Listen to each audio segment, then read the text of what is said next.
Hey guys, it's Sean Lynch, residual Bitcoin miner here, coming to you live from Reykjavik, Iceland. Right behind me is our data center. It's a 45-acre facility run by geothermal and hydroelectric, so clean energy.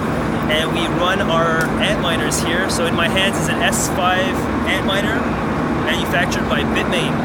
So Bitcoin technology requires no bank or central authority to verify people's transactions. It's a global peer-to-peer ledger, and it's done through the work of these computers. So by identifying a trend and investing in it early, I was able to take advantage of this swing. So if you want to learn more about Bitcoin and how it's mined, be sure to reach out. But this is where it happens, in these big data centers, in places like Iceland, where it's cold naturally, where energy is clean, cheap, and renewable.